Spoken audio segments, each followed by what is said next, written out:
se llama santificación. Pero ahora estamos hablando más de la santificación diaria, del proceso diario del Señor, del Espíritu Santo en el interior nuestro. Amén. Ahora, en Hechos 26 también santificación nos indica ser apartados, nos apartó para sí. Y entonces Pablo recibe el mandato de predicar a los gentiles y decirles que si creen en el Señor Jesucristo, tendrán su herencia junto a los que han sido apartados por el Espíritu Santo para Dios por la fe en Cristo Jesús. Cuanto más leamos el capítulo 26 de Hechos de los Apóstoles, más llegaremos a la conclusión de que el significado del versículo 18, para que reciban por la fe que es en mí herencia entre los santificados, se refiere a aquella elección. Los gentiles habían sido apartados para heredar. Esto sucedió antes de la fundación del mundo.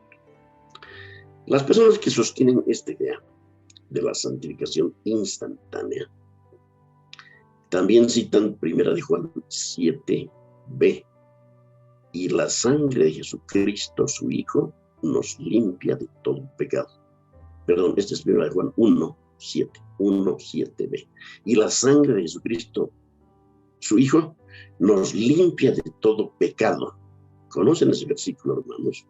Muy bien, yo también lo conozco muy bien, recién hemos leído esta carta cada día. Nos limpia de todo pecado, ¿de una sola vez? ¿O está hablando de la purificación continua? Ahora, veamos 1 de Juan 3, 8 al 9. 1 Juan 3, versículos 8 al 9. El que practica el pecado es del diablo, porque el diablo peca desde el principio. Para esto apareció el Hijo de Dios, para deshacer las obras del diablo. Todo aquel que es nacido de Dios no practica el pecado, porque la simiente de Dios permanece en él y no puede pecar porque es nacido de Dios. Es hermoso el retrato del cristiano caminando en la luz, en comunión con Dios. Entonces al cristiano le preocupa y dice, estoy caminando con Dios. Bueno, me gusta la idea de caminar con Dios. ¿Quién no quiere caminar en la luz? Pero ¿qué sucede si peco? Y de esto está tratando Juan en el capítulo 1, 1 Juan 1. Entonces Juan dice, en un sentido, lo que se pierde cuando pecamos es la comunión. Se quiebra la comunión con el Señor porque Él es luz y no hay tinieblas en Él. Entonces, la 1 de Juan 1:9, si confesamos nuestros pecados, Él es fiel y justo para perdonar nuestros pecados y limpiarnos de toda maldad. En el versículo 7, pero si andamos en luz como Él está en luz, tenemos comunión unos con otros y la sangre de Jesucristo, su Hijo, nos limpia de todo pecado. Todo esto habla de limpieza, de purificación. Perfecto. Ahora notemos lo siguiente. Una cosa es que nuestros pecados fueran remitidos, perdonados, sepultados y olvidados. Y eso ocurrió por la obra de Cristo en la cruz. Y ese es el perdón de salvación. Perdón de salvación, de una vez por todas, hermanos. Pero otra cosa es que la sangre nos limpie continuamente. Y este es el perdón de relación. El primero, en la obra ya llevada a cabo, en la obra consumada, obtuvimos el perdón de salvación de una vez y para siempre. Pero en nuestro caminar diario y en el proceso de Dios de la santificación en nosotros recibimos continuamente la limpieza de nuestros pecados y este es el perdón de relación. Si no confesamos nuestros pecados, se cortó la comunión con Dios. Para volver a ella, debemos hacer sincera confesión. Mientras andamos con Él en la luz, la sangre de Jesucristo, su Hijo, nos limpia de todo pecado. Gloria a Dios. Entonces, eso, hermanos, no es para preocuparse. Obedezcamos los mandamientos de Dios. Primera de Juan considera la la corrupción que se manifiesta mientras andamos en comunión con Dios y con su Hijo Jesucristo. Y a Juan, digamos así, le preocupa mostrar cómo se elimina esa corrupción, de modo que no debemos estar así abatidos o sentir que hemos pecado contra la luz y que ya no podemos avanzar, nada de eso. Juan cierra esto de manera definitiva en 1 de Juan 2:1. Miren, hermanos, concluyente, hijitos míos, dice Juan, estas cosas os escribo para que no pequéis. Y si alguno hubiere pecado, abogado tenemos para con el Padre, a Jesucristo el justo. Y Él es la propiciación por nuestros pecados, y no solamente por los nuestros, sino también por los de todo el mundo. Clarísimo, hermanos, clarísimo. En otras palabras, Juan está diciendo, al escribir esto, está diciendo que nos está enseñando a no pecar. Estas cosas les escribo para que no pequen. Y si alguno ha pecado, y esto nos acontece a los cristianos, entonces la sangre de Cristo nos limpia. Amén. No está diciendo Juan que podemos recibir algo y no volver a pecar nunca más. No hay eso. No hay esa enseñanza en la Escritura. Dios me ha dado su santificación, ya no puedo pecar. No. Y hay quienes dicen, y no son pocos, yo ya no peco. Y están engañados y están mintiendo. Entonces, Juan está exhortando a no pecar. Y si pecan, hay una respuesta. Jesucristo el justo, el que nos limpia con su sangre. Eso es definitivo. Ahora, aquí es el versículo predilecto de los que creen en una santificación instantánea. Sea Romanos 8, del 1 al 2. Estos dos versículos son preciosísimos. Un tesoro, hermanos. Ahora, pues, ninguna condenación hay para los que están en Cristo Jesús. Porque la ley del Espíritu de vida en Cristo Jesús me ha librado de la ley del pecado y de la muerte.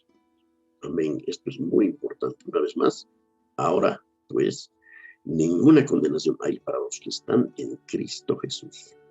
Porque la ley del Espíritu de vida en Cristo Jesús me ha librado de la ley del pecado y de la muerte. Amén, amén y amén. Qué lindo. Entonces, los que creen en la santificación instantánea y definitiva, interpretan esto como diciendo que hay una especie de neutralización en el juego de estas dos leyes, digamos así. Dentro de nosotros está la ley del pecado y de la muerte que nos hace pecar. Luego dicen, pero todo va bien porque ahora va a entrar en juego otra ley, la ley del Espíritu de vida en Cristo Jesús. Y mientras le miremos y permanezcamos en Él, esa ley nos va a proteger de caer de esa primera ley, algo así. Entonces, ¿qué tenemos en realidad aquí, hermanos? Una desfiguración muy seria del sentido de los versículos 1 y 2 de Romanos 8. ¿Qué es lo que realmente dice Pablo? Solamente prestemos atención y es eso exactamente lo que tenemos. Ahora pues, ninguna condenación hay para los que están en Cristo Jesús. Puedes decir amén en tu corazón a eso. Ninguna condenación hay para los que están en Cristo Jesús. ¿Por qué? Porque, y ahí está la respuesta, la ley del Espíritu de vida en Cristo Jesús me ha librado de la ley del pecado y de la muerte. Ese me ha librado es muy importante. Pablo está recapitulando algo que ya nos ha dicho varias veces en los 2 capítulos anteriores. Aquí está, en primer lugar, en el capítulo 6, hermano. Miren, Romanos 6, 1 y 2.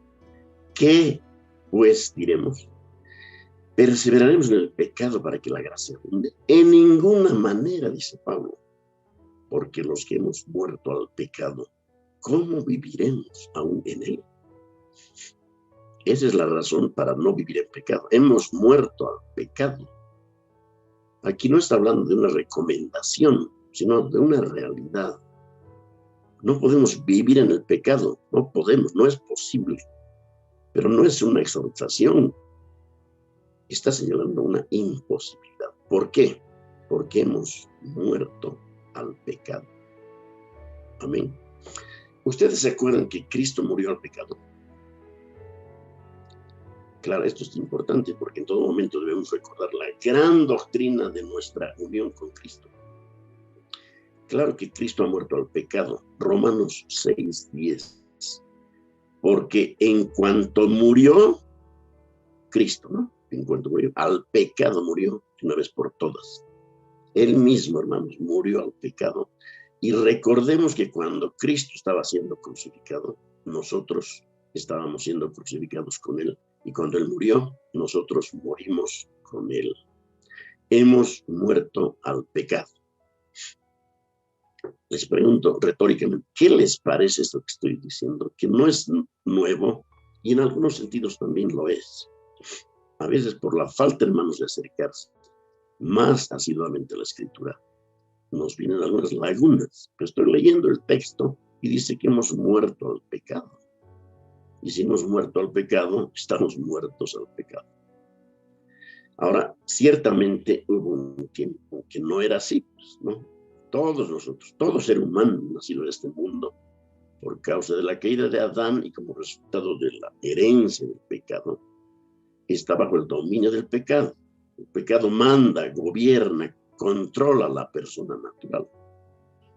Puede que no sean conscientes de ello o puede que ni siquiera lo crean. Sin embargo, son esclavos del pecado, definición bíblica. Pero lo que Pablo dice de nosotros es que hemos muerto al pecado. Puedes decirle a tu alma y yo a la mía, alma mía.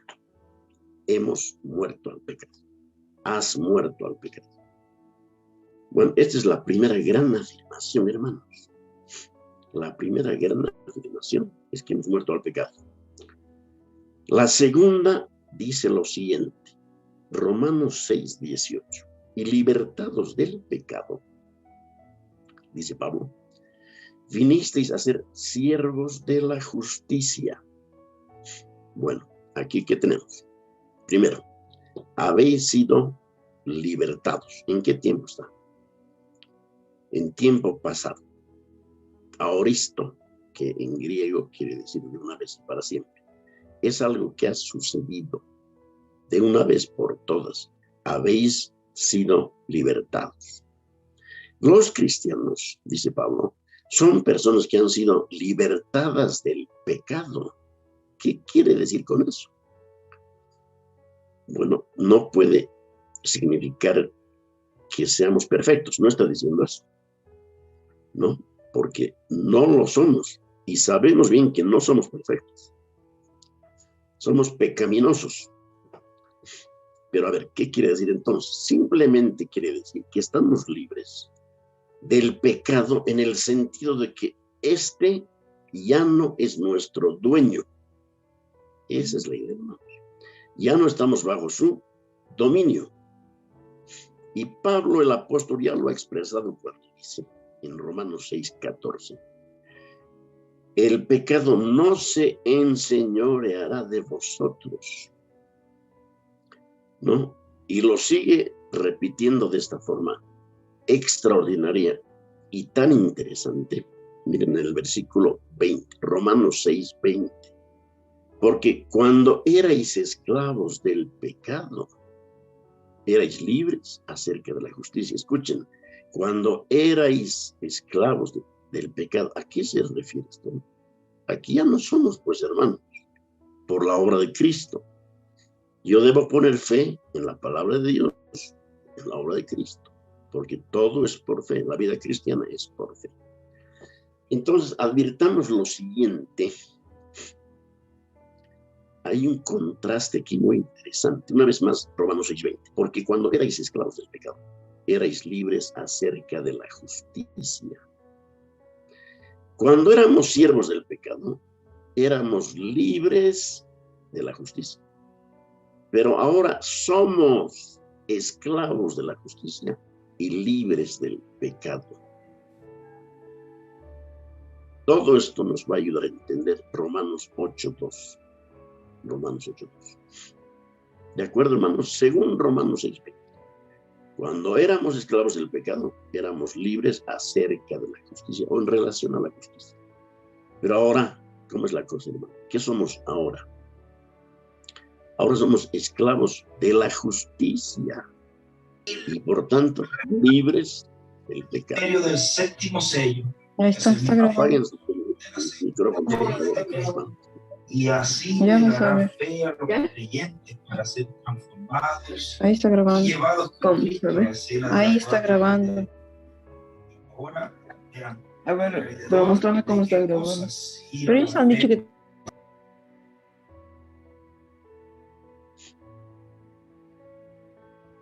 Ya, todo esto nos ayudará a entender Romanos 8, 2. Amén.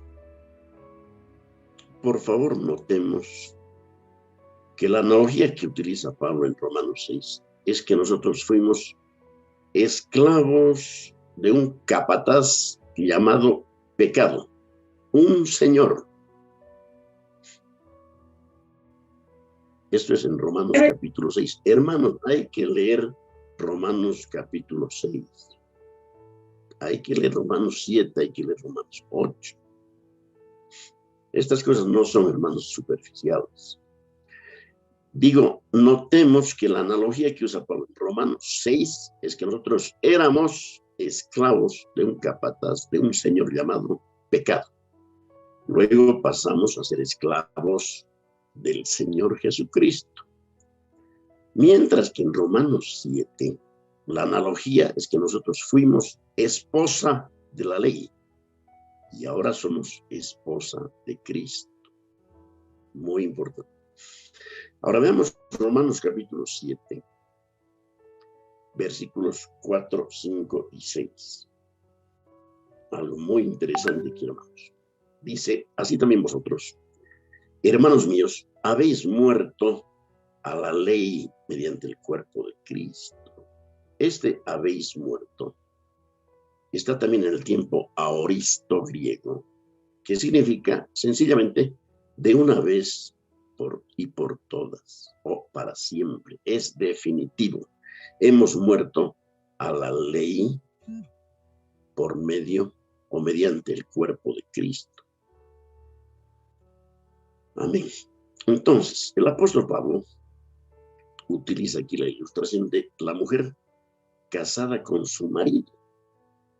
Mientras el marido siga vivo, ella es su mujer y está bajo su ley. Pero si el marido muere, ella es libre de casarse con otro hombre. Si hiciera eso mientras su marido vive, sería una adúltera.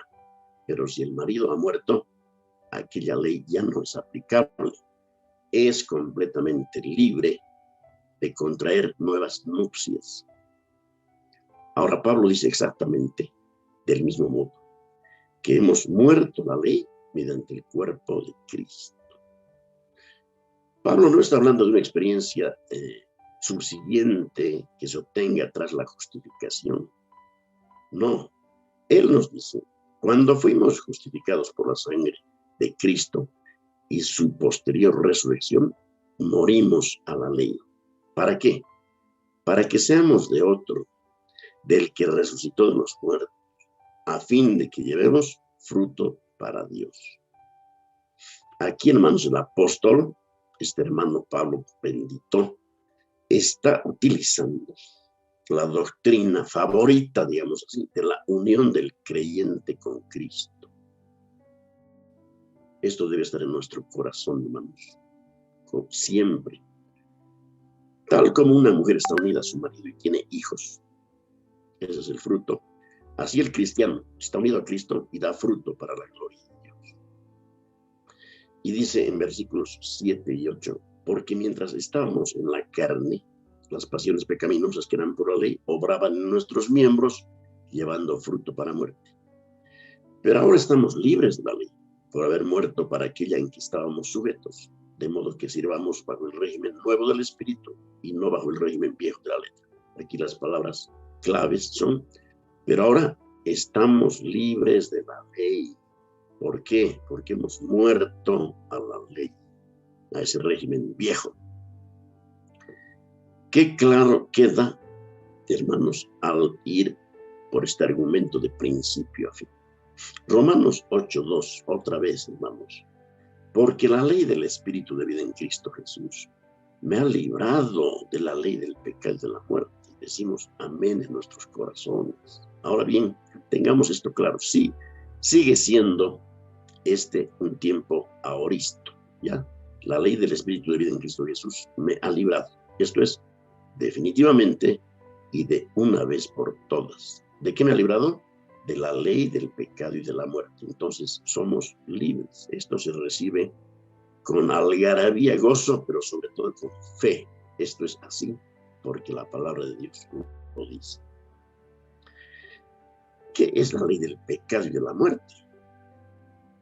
Es esa ley a la que Pablo se ha estado refiriendo ampliamente. La ley del pecado es el pecado que domina las vidas de los incrédulos y se adueña de ellos.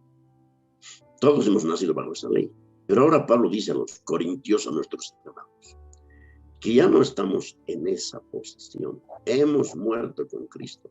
Hemos resucitado con Él. Y esa es la ley del Espíritu de vida en Cristo Jesús, que ha ingresado en nosotros, la vida de Cristo. Así entonces Pablo, debido a que tenemos esta vida con Cristo, dice, se acabó el dominio del pecado bajo el cual vivíamos antes.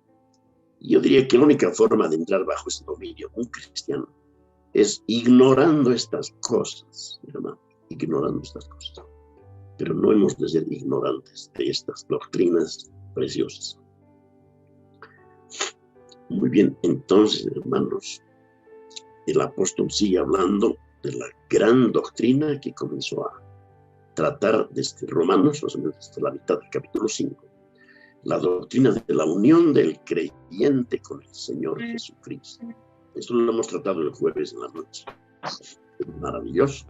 Nosotros hemos sido unidos por Dios al Señor Jesucristo. Somos uno en Él, estamos en Él. Y si eso es cierto, entonces, hermanos, qué erróneo sería pensar y decir que muchos cristianos no están en la posición de Romanos 8:2. O sea, ¿cómo sería que un cristiano no esté en la realidad de Romanos 8:2? ¿No? ¿Cómo sería? Sería un contrasentido, hermano, sería un contrasentido. Bueno, el hecho es de que me ha librado es en tiempo pasado. Algunos pueden entender que este versículo, Romanos 8:2, dice, la ley del Espíritu de vida en Cristo Jesús me va librando de la ley del pecado y de la muerte. Pero dice eso, no dice me va librando, sino dice me ha librado. No me va librando. La ley del Espíritu de vida en Cristo Jesús me ha librado de la otra ley, que es la ley del pecado y de la muerte. Hermanos, esto es muy importante para nuestra santificación diaria. Muy importante tener estas verdades entre ceja y ceja, si se me permite hablar así. Algo que ya ha sucedido. Muy bien. Entonces, se trata de un suceso que ha tenido lugar de forma absoluta y definitiva. En el momento en que estamos en Cristo, cuando hemos sido puestos en Él, hemos terminado con este asunto de la ley del pecado y de la muerte. No es ninguna segunda experiencia, ¿no? No somos cristianos de ningún modo, a menos que esto sea cierto de nosotros.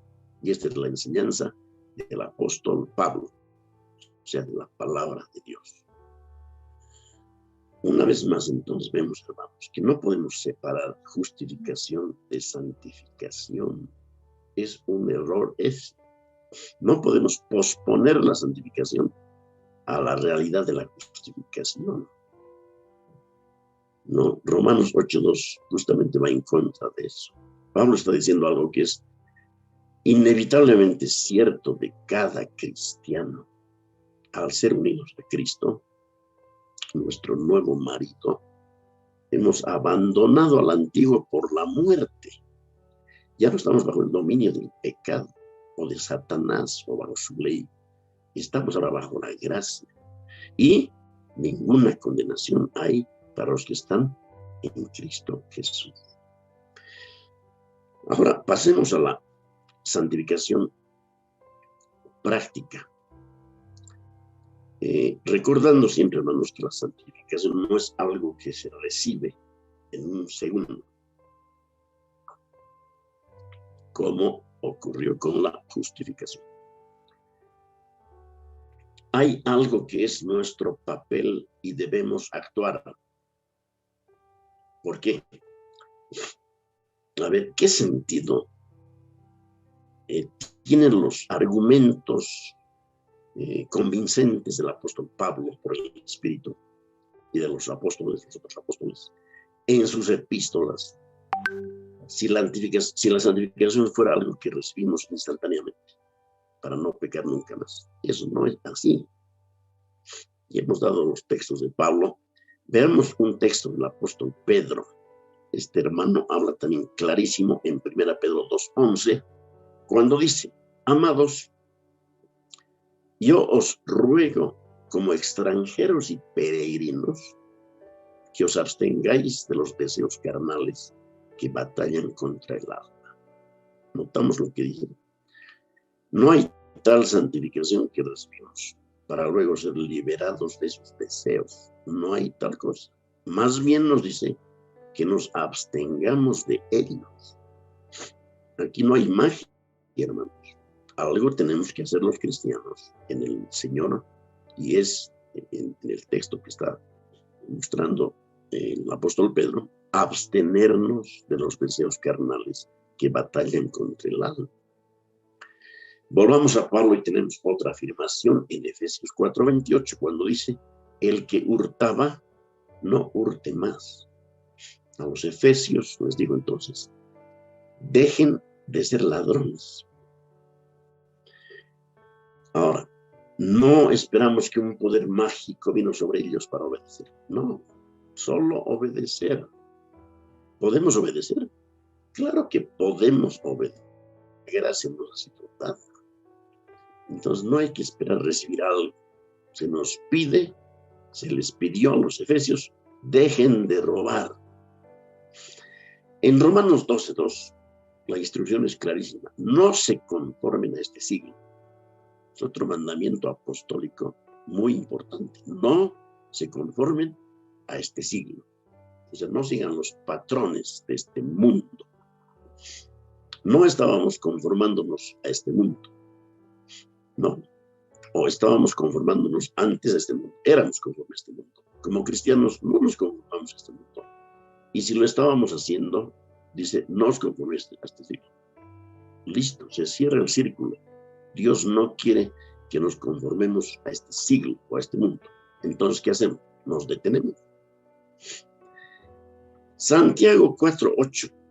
Acercaos a Dios y Él se acercará a vosotros.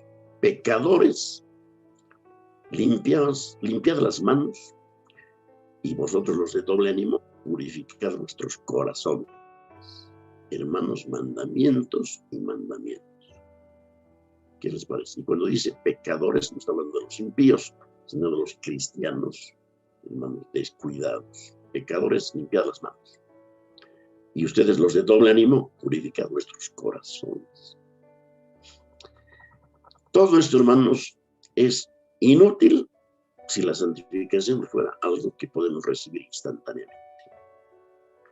Si así fuera, el texto nos habría dicho otra cosa. Por ejemplo: no os preocupéis por la cuestión del pecado. Podéis recibir la santificación en un solo acto, y lo único que tenéis que hacer es mantenerla y permanecer en ella. Pero no dice eso. En cada epístola sigue la exhortación. La exhortación. Amén. Entonces, hermanos, llegamos a tratar ese primer tema. Y ahora la santificación es algo, hermanos, experiencial o no. Esa es la segunda cuestión ahora.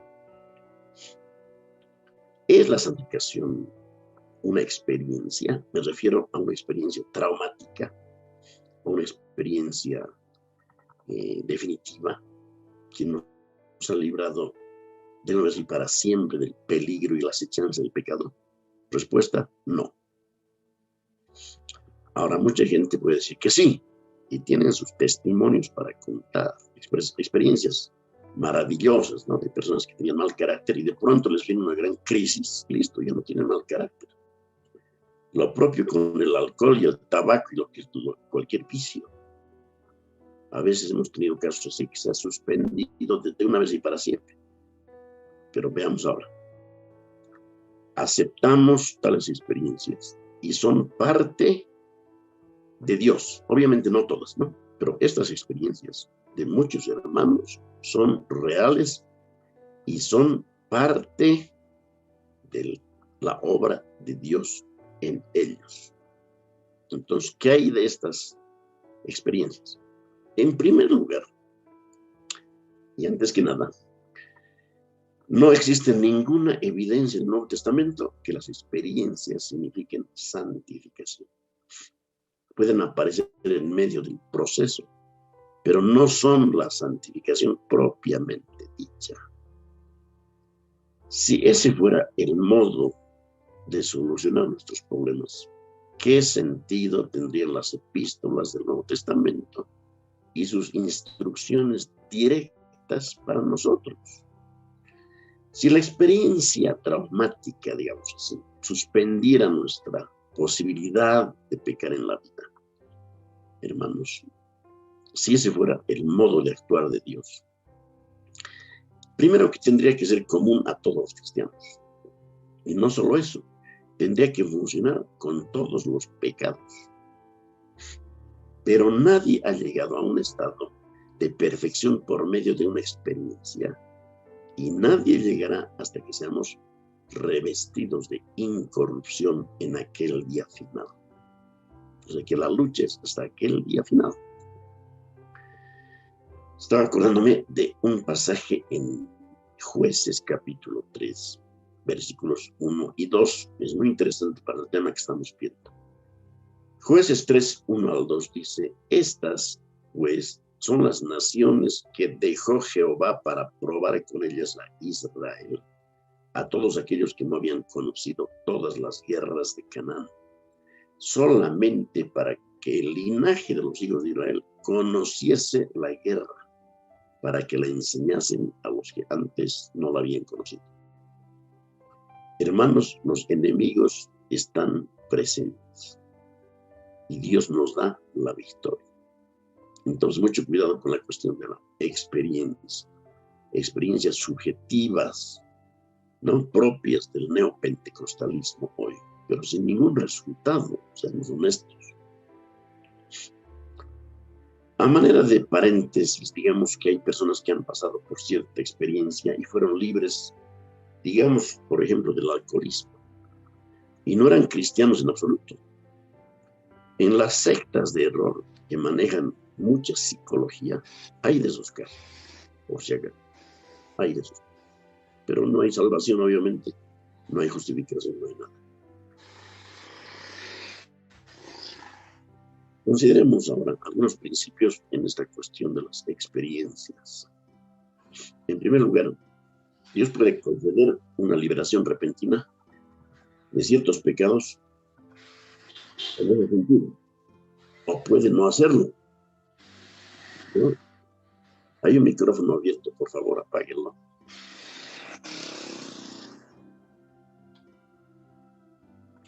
Ejemplo, dos hermanos son liberados de la bebida. Ellos llegaron a la iglesia con problemas de alcoholismo. La inclinación prosigue en uno y no en el otro. Entonces podemos ver lo peligroso que es generalizar con las experiencias. No hay que basar nuestra doctrina en las experiencias, sino en la enseñanza de la palabra de Dios. Hay quienes son liberados de un vicio de forma inmediata. Hay quienes luchan un tiempo y son libres. En segundo lugar, la santificación no es un asunto de uno o varios pecados en particular, sino una cuestión de mi relación total con el Señor, con mi Dios. Amén, hermanos. Ahora, hay otra idea que dice que la santificación va y viene. Si peco en este pecado que me asedia, se ha ido. Si ya no peco, ha regresado a mi santificación. Pero, ¿qué clase de proceso puede ser ese? La enseñanza de la Escritura es que, 2 Corintios 3, 18, por tanto, nosotros todos, mirando a cara descubierta como en un espejo la gloria del Señor, somos transformados de gloria en gloria en la misma imagen, como por el Espíritu del Señor. Esto está aconteciendo en todo cristiano, siendo transformados de gloria en la misma imagen.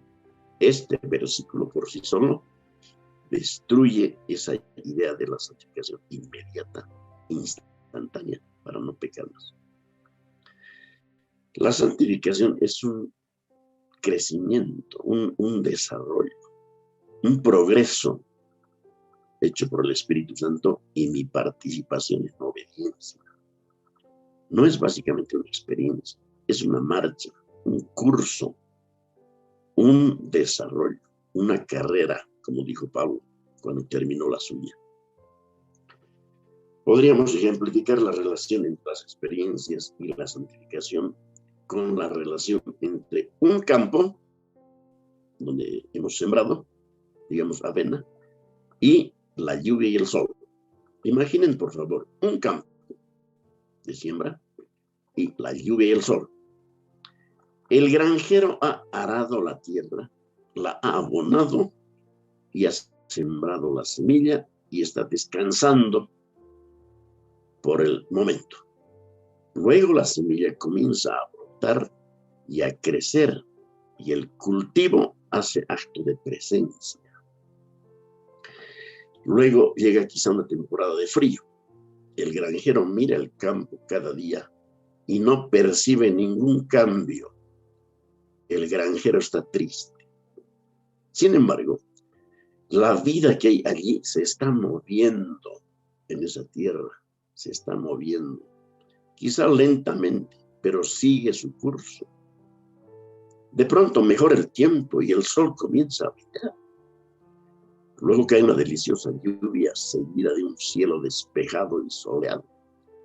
Y el granjero mira su campo a la mañana siguiente y dice, casi puedo ver cómo crece. El granjero está feliz.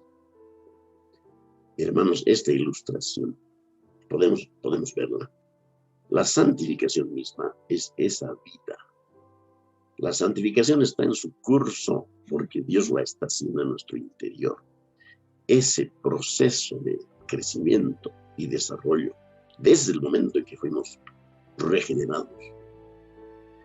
Puede que haya momentos en que sea pequeña, digamos, y no veamos mucho cambio, ningún cambio, pero luego recibimos alguna bendita experiencia. Tiene su lugar por la experiencia. Dios se manifiesta a sí mismo en su amor por nosotros.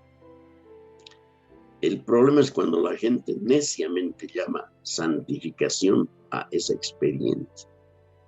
Pero la experiencia no es la santificación en sí.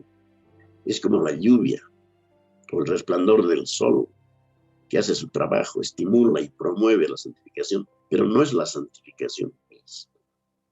La santificación ocurre interiormente, las experiencias no externas, y pueden colaborar, claro que sí.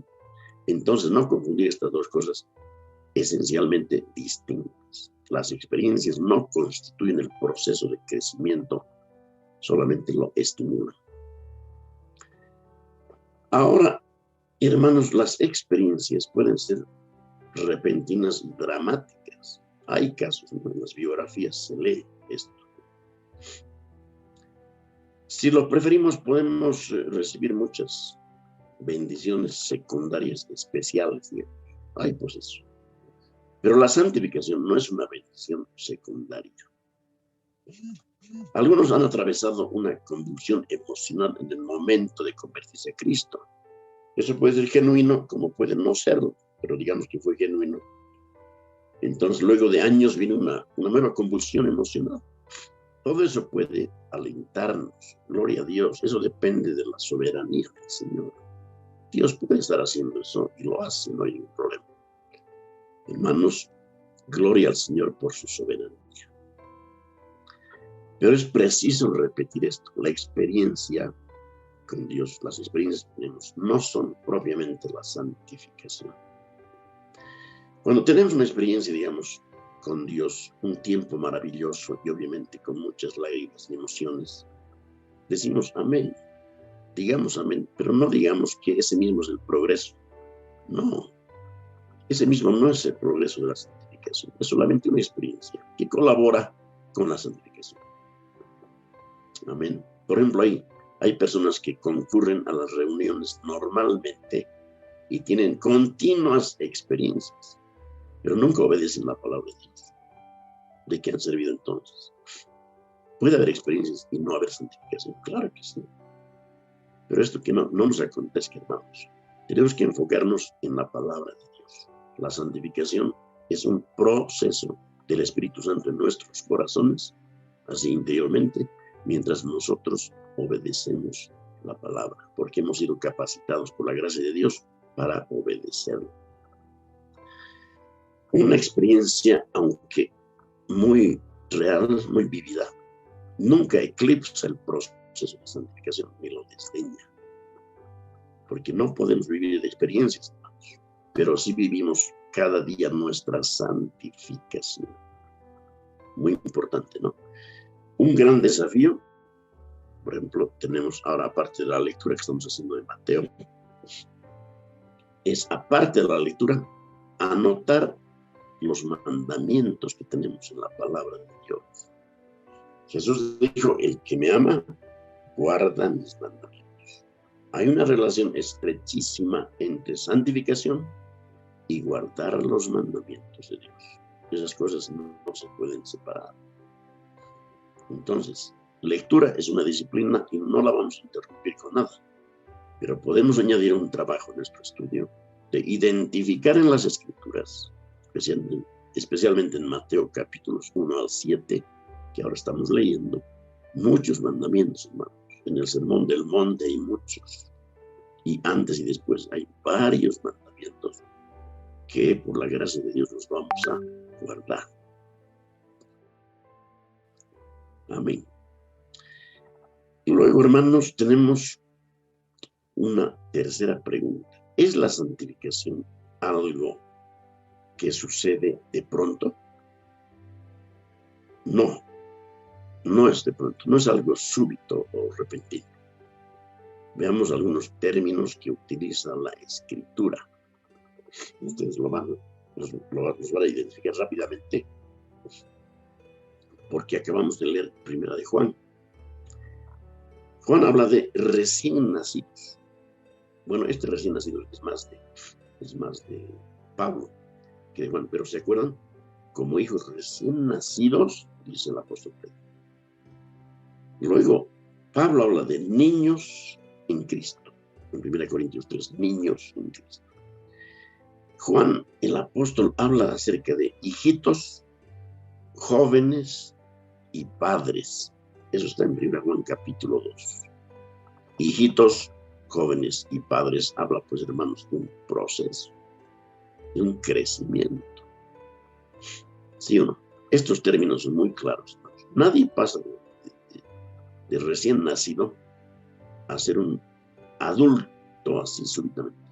No hay ese tipo de cosas, no hay.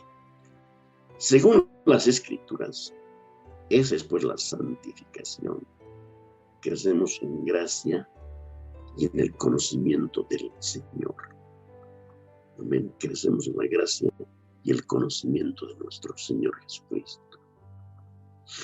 Una analogía, veamos por favor, en la recta final. En el Antiguo Testamento, la historia de los hijos de Israel es una imagen perfecta de la salvación de un alma.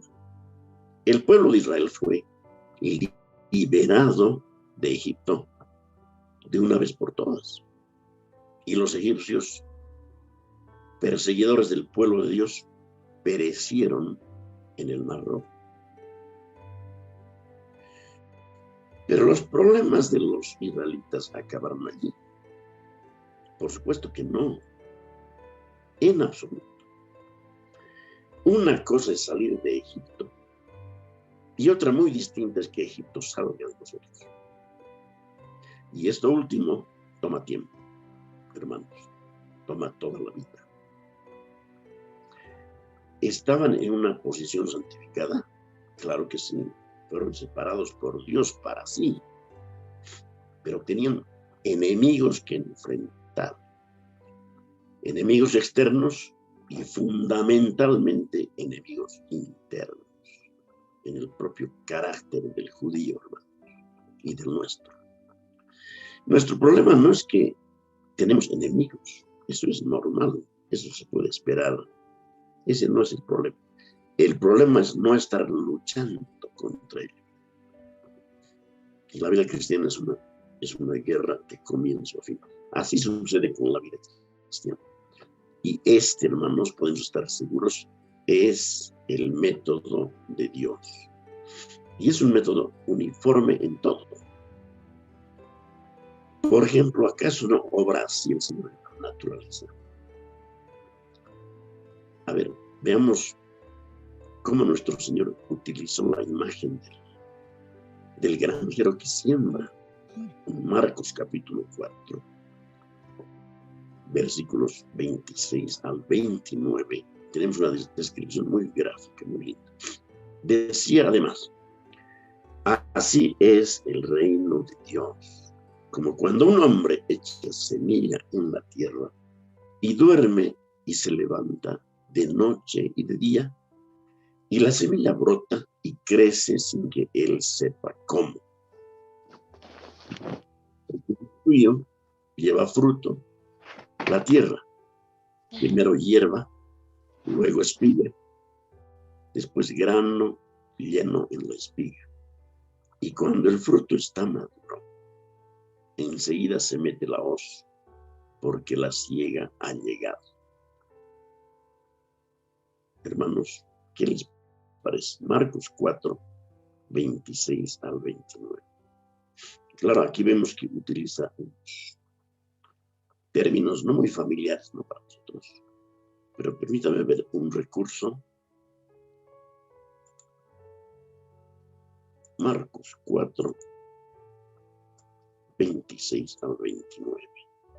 Y podemos verlo quizá con un lenguaje más comprensible. Jesús dijo también, con el reino de Dios sucede como con el hombre que siembra en la tierra.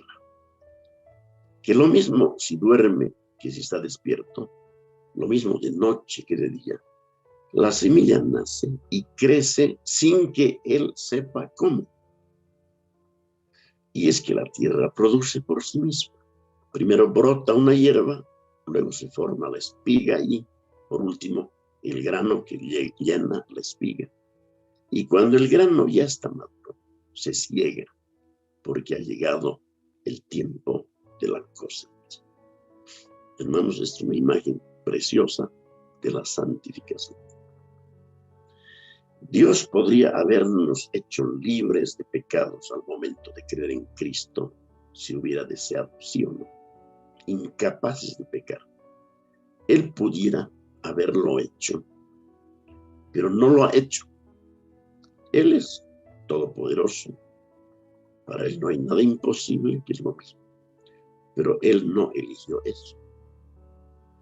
Porque el Señor de la gloria no acabó con Satanás el momento que nuestro Señor se levantó de entre los muertos, por ejemplo. Porque no lo sacó de la ecuación, del escenario. Porque ese no fue su método de trabajo. Porque Dios no ha eliminado la muerte. Bueno, en breve lo va a hacer, en breve. ¿Por qué tienen que morir los cristianos?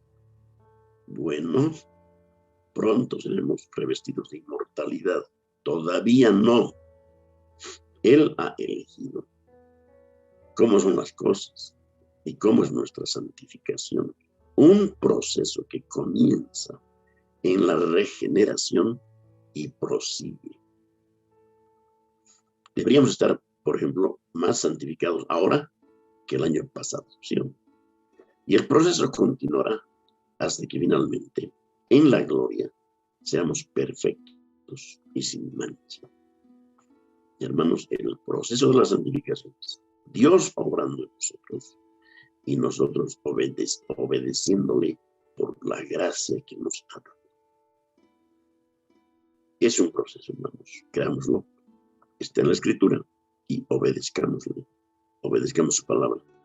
Y Él está haciendo su obra sin que sepamos cómo, es misteriosa, pero la está llevando adelante. Amén, hermanos queridos, que la gracia del Señor sea con ustedes. Amén.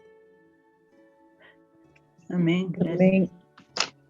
Amén. Amén. Amén. Praise God.